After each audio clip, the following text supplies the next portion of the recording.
እንደምን ናችሁ? ደህና ሰነበታችሁ? እጅግ በጣም አመሰግናለሁ። እንኳን ለዛሬው ቀን አበቃችሁ፣ እንኳን ደስ አላችሁ ማለት ፈልጋለሁ።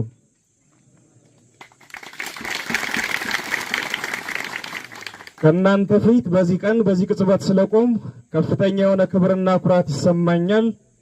መድኃኔዓለምንም አመሰግናለሁ። አጭር መልእክት ይኖረኛል። በቅጡ ለማስተላለፍ እንዲመቸኝ በጽሁፍ ይዣለሁ፣ አነባዋለሁ። ታሪክ የራሱ ነፍስና የራሱ ረቂቅ የስሌት ቀመር አለው።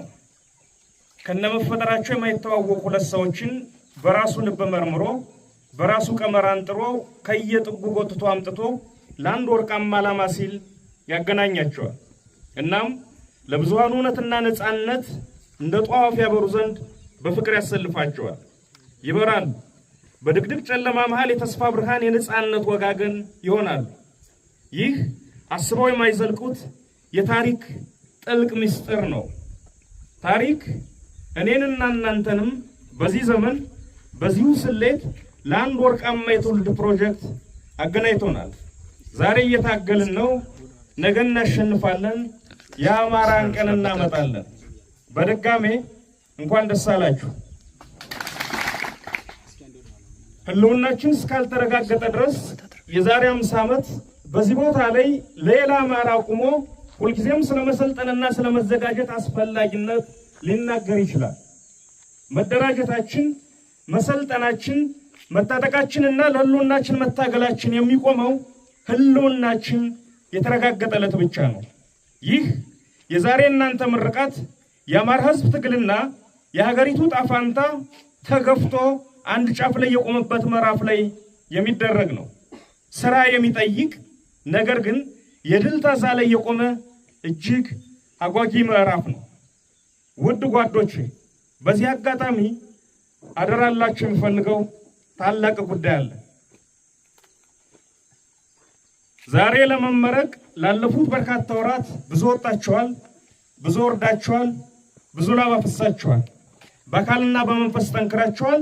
የትግላችን ሀሁና ግብ ተገንዝባችኋል። በዚህ ሙሉ ቁመናችሁ መከላከያ የሚባል የአብይ አህመድ ታጣቂ ጋር ፊት ለፊት ትገጥማላችሁ። ትግል ግን ሌላም መልክ አለው። ከራስ ጋር የሚደረግ ትግልና አብሮ ሲኖር ከጓድ ጋር የሚደረግ ትግል እጅግ ከባድና ፈታኞቹ የትግል መልኮች እንደሆኑ ልትገነዘቡ ይገባል። ወደ አብይ አህመድ መተኮስና አብይን ማሸነፍ ቀላል፣ ከባዱ ወደ ራስና ጓደኛ ድክመቶች ማነጣጠር ነው። አብይ በታንክና በድሮን ያልቻለውን ጦርነት በገንዘብ በሽማግሌና በወሬ ሊያሸንፈን እየሞከረ ነው።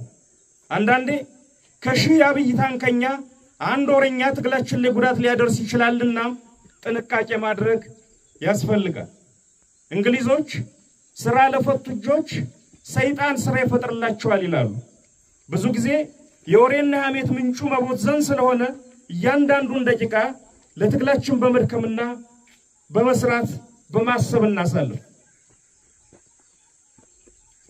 ታጋይ ወንድሞች፣ ይህ በእናንተ ላብ በወንድሞቻችሁ ደምና በህዝባችን ሲቃ የተገዛ ትግል ነው። የአብዮቱ ዘበኞች እናንተ ናችሁ። ስለዚህ ከፋፋይ ለግልና ለቡድን ፍላጎት ብቻ የሚሰሩ መንፈሰ ደካሞች ቢገጥሟችሁ ናቋቸው፣ ታገሏቸው። ይህ ትግል የህልውና አደጋ ለገጠመው የአማራ ህዝብ የህልውና ጉዳይ ነው። የሚሳሱለት አይኖች ሌት ተቀን የሚጠብቁት እጆች ይፈልጋል።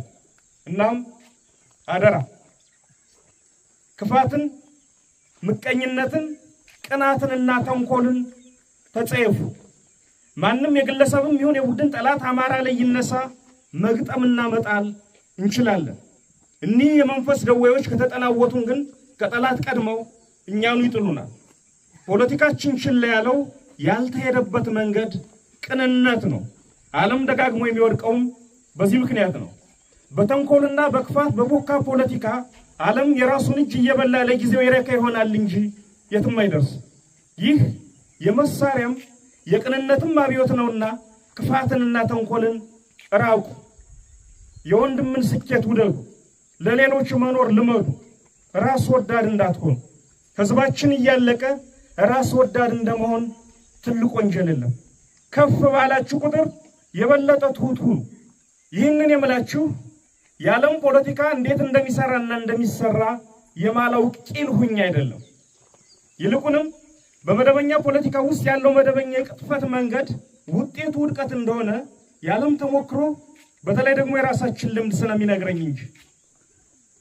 ይህ ትግል የህዝብ ትግል ነው። ይህ ትግል ለአማራ ህዝብ የሚደረግ ትግል ነው። መነሻችንም መድረሻችንም ህዝባችን ነው። ምድራዊው እግዚአብሔራችን ህዝብ ነው። ይህን እግዚአብሔር አይኑን መጠንቆል ያስቀስፋል። በስህተት እንኳን ህዝብን የሚያስቀይም ነገር እንዳትሰሩ ክልክል ነው። ህዝብ እንኳን መብቱን ሰብል የለበሰ እርሻ መሬቱን ስትረግጥበት የቤት አጥሩን ስትደገፉበት አይወድም።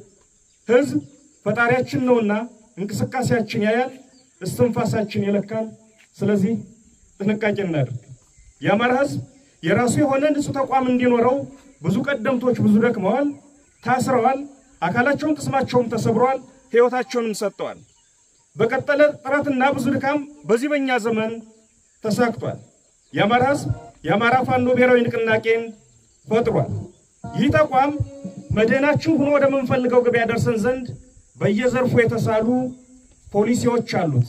የተቋማችን የመጀመሪያውና ቋሚ ፖሊሲያችን ራስን መቻል፣ ሁሉን አቀፍ ራስ በቅነት በየቀኑ ማሳደግ ያስፈልጋል። ለዚህ ደግሞ ድርጅታዊ ውስጣዊ አንድነታችን እናጠናክራለን። ራሱን ያልቻለ አንገት የሚያቅፈው የለውምና። ስለዚህ የዞች ውስጣዊ አንድነት የድርጅታችን አፋብን ጠንካራ ውስጣዊ አንድነት እጅግ አስፈላጊ ነው። የህዝባችን አንድነት የመተንፈስ ያክል ፍጹም አስፈላጊ ነው። የተበተነ ህዝብ ነጥሎ የሚበላውን ጠላት ከያቅጣጫው ይጋብዛልና። ሁለተኛውና ተያያዥ ፖሊሲያችን ከራስ መቻል ላይ የመነጨ ከሌሎች ጋር የሚደረግ የተመረጠ በጎ ትብብር ነው። የተሰላና የተጠና ትብብር ሁል ጊዜ አስፈላጊ ነው። ጥቅምህን በሚስጥር ኪስ ይዘህ የሌላን ወገን ጥቅም ሳትነካ የራስህንም ሳታስነካ መተባበር ሁሌም ልክ ነው። ስለዚህ ባጭርም በረጅምም እንተባበራለን። የቀጠናው ኃይሎችም ጋር ቀጠናዊ በሆኑ ጉዳዮች ላይ ከጥቅማችን አኳያ እናብራለን። ፋኖ ልብ አላለውም የግዙፉና የውስብስቡ የምስራቅ አፍሪካ መልክዓ ፖለቲካ አካል ሆኗል። ወይን ዋይቶ ይወጣል፣ ያለበለዚያ ግብግቡ በሚያስነሳው ማዕበል ውስጥ ይሰጥማል። ግዙፉን ቁመናችን በስሌትና በጥበብ ታግዞ የምላጭ ጠርዝ ላይ የመቆም ያክል ተጠንቅቆ ሌሎችን ሳይደፍቅ አሸናፊ ይሆናል። ከዚያ አኳያ በተለይ ከቅርብ ጊዜ ወዲህ የሚስተዋለው ግርግር አማራውን ብቻውን ለማቆም የሚደረግ ሩጫ ነው። በእርግጥ ማንም ኃይል መተማመኛው የራሱ አቅም ነው።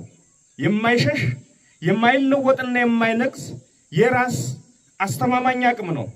ይህም ሆኖ አማራ ባለም ፊት ቆሞ ብቻውን ገለባብጦ ተራራውን ሜዳውን ተራራ እንዳላደረገ ሁሉ የአማራ ትግል ተነጥሎ የቆመለት ይከስማል የተባለ ይመስል ይህ ሁሉ ግርግር ፋኖን ብቻውን ለማቆም ነው።